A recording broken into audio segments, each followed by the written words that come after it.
നമസ്കാരം. ഇന്നത്തെ ചരിത്ര വിവരണത്തിലേക്ക് സ്വാഗതം. സാമൂതിരിയും വാസ്കോഡഗാമയും 1499 മെയ് മാസം 20-ാം തീയതി കേരള ചരിത്രത്തിലും അതുപോലെ ലോക ചരിത്രത്തിലും വലിയ മാറ്റങ്ങൾ കുറിച്ച ഒരു ദിവസമായിരുന്നു. പോർച്ചുഗീസ് നാവികനായ വാസ്കോഡഗാമ തന്റെ 3 കപ്പലുകളുമായി കോഴിക്കോട്ടെ കാപ്പാട് തീരത്ത് നങ്കൂരമിട്ടു. ആഫ്രിക്കൻ ഭൂഖണ്ഡം ചുറ്റി ഇന്ത്യയിലേക്കുള്ള പുതിയ സമുദ്രപാത കണ്ടെത്തിയ ആദ്യ യൂറോപ്യനായി ഗാമ മാറി. അന്ന് കോഴിക്കോട് ഭരിച്ചിരുന്നത് സാമൂതിരി രാജാവായിരുന്നു.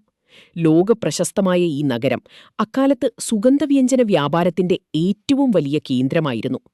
അറബ് വ്യാപാരികളായിരുന്നു അന്ന് സമുദ്രവ്യാപാരത്തിൽ ആധിപത്യം പുലർത്തിയിരുന്നത്. ഗാമയുടെ വരവ് ഈ കുത്തക തകർക്കാൻ ലക്ഷ്യമിട്ടുള്ളതായിരുന്നു. കാപ്പാട് തീരത്തിറങ്ങിയ ഗാമയെ സാമൂതിരിയുടെ ഉദ്യോഗസ്ഥർ സ്വീകരിച്ച് കൊട്ടാരത്തിലേക്ക് ആനയിച്ചു. കോഴിക്കോട്ടെ രാജകീയമായ കൊട്ടാരത്തിൽ വെച്ച് നടന്ന ആ കൂടിക്കാഴ്ച ചരിത്രപ്രധാനമായിരുന്നു. സാമൂതിരി അന്ന് തന്റെ സിംഹാസനത്തിൽ ആഭരണവിഭൂഷിതനായി ഇരിക്കുകയായിരുന്നു. ഗാമയും സംഘവും യൂറോപ്പിൽ നിന്നുള്ള ചില സമ്മാനങ്ങൾ രാജാവിന് കാഴ്ചവെച്ചു. കുറച്ചു വസ്ത്രങ്ങളും തൊപ്പികളും പഞ്ചസാരയും അടങ്ങിയ ആ സമ്മാനങ്ങൾ കണ്ട സാമൂതിരിയും അദ്ദേഹത്തിന്റെ മന്ത്രിമാരും അല്പം നിരാശരായി. കാരണം അക്കാലത്ത് കോഴിക്കോട് രാജാക്കന്മാർക്ക് ലോകത്തിന്റെ വിവിധ ഭാഗങ്ങളിൽ നിന്ന് ലഭിച്ചിരുന്ന സമ്മാനങ്ങൾ സ്വർണവും രത്നങ്ങളും നിറഞ്ഞതായിരുന്നു. എങ്കിലും ഗാമയ്ക്ക് കച്ചവടം നടത്താനുള്ള അനുമതി സാമൂതിരി നൽകി. എന്നാൽ കാര്യങ്ങൾ അത്ര എളുപ്പമായിരുന്നില്ല. കോഴിക്കോട്ടെ വ്യാപാരത്തിൽ വർഷങ്ങളായി മേധാവിത്വം പുലർത്തിയിരുന്ന അറബ് വ്യാപാരികൾക്ക് പോർച്ചുഗീസുകാരുടെ വരവ് ഇഷ്ടമായില്ല. അവർ രാജാവിനെ ഗാമയ്ക്കെതിരെ സ്വാധീനിക്കാൻ ശ്രമിച്ചു. വ്യാപാര നികുതിയെയും ചരക്കുകളുടെ വിലയെയും ചൊല്ലി ഗാമയും സാമൂതിരിയുടെ ഉദ്യോഗസ്ഥരും തമ്മിൽ തർക്കങ്ങളുണ്ടായി. തന്റെ കപ്പലിലുള്ള ചരക്കുകൾ വിൽക്കാനും പകരം സുഗന്ധവ്യഞ്ജനങ്ങൾ വാങ്ങാനും ഗാമ ആഗ്രഹിച്ചു.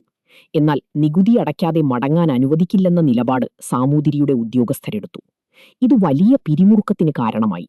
ഗാമയെ കുറച്ചുകാലം തടഞ്ഞുവെച്ചതായും ചരിത്രം പറയുന്നുണ്ട്. ഒടുവിൽ ഗാമ ചില തടവുകാരെ പിടിച്ചുവെക്കുകയും പിന്നീട് അവരെ വിട്ടയച്ചു മടങ്ങുകയും ചെയ്തു. ആദ്യ യാത്രയിൽ ഗാമയ്ക്ക് വലിയ നേട്ടങ്ങൾ ഉണ്ടാക്കാൻ കഴിഞ്ഞില്ലെങ്കിലും പിന്നീട് നടന്ന സംഭവങ്ങൾ ഇന്ത്യയുടെ വിധി തന്നെ മാറ്റിമറിച്ചു.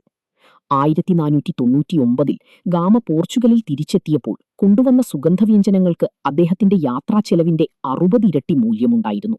ഇത് പോർച്ചുഗീസുകാർക്ക് വലിയ ആവേശം നൽകി. പിന്നീട് ഗാമ വീണ്ടും ഇന്ത്യയിലേക്ക് വരികയും സാമൂതിരിയുമായി യുദ്ധങ്ങളിൽ ഏർപ്പെടുകയും ചെയ്തു. ഇത് ഇന്ത്യയിലെ വിദേശ അധിനിവേശത്തിന് അല്ലെങ്കിൽ കൊളോണിയലിസത്തിന് തുടക്കം കുറിച്ചു. സാമൂതിരിയും വാസ്കോഡഗാമയും തമ്മിലുള്ള ആ കൂടിക്കാഴ്ച കേവലം 2 വ്യക്തികൾ തമ്മിലുള്ളതല്ലായിരുന്നു, മറിച്ച് 2 സംസ്കാരങ്ങളും 2 സാമ്പത്തിക താൽപ്പര്യങ്ങളും തമ്മിലുള്ള ഏറ്റുമുട്ടലായിരുന്നു. അത് കേരളത്തിന്റെ ചരിത്രത്തിൽ വലിയ മുറിവുകളും മാറ്റങ്ങളും സമ്മാനിച്ചു. ചരിത്രപരമായ പ്രാധാന്യം. യൂറോപ്യൻ അധിനിവേശത്തിന്റെ തുടക്കവും ആഗോള വ്യാപാര ഭൂപടത്തിൽ കേരളത്തിന്റെ സ്ഥാനവും ഈ ചരിത്ര സംഭവത്തിലൂടെ വ്യക്തമാകുന്നു.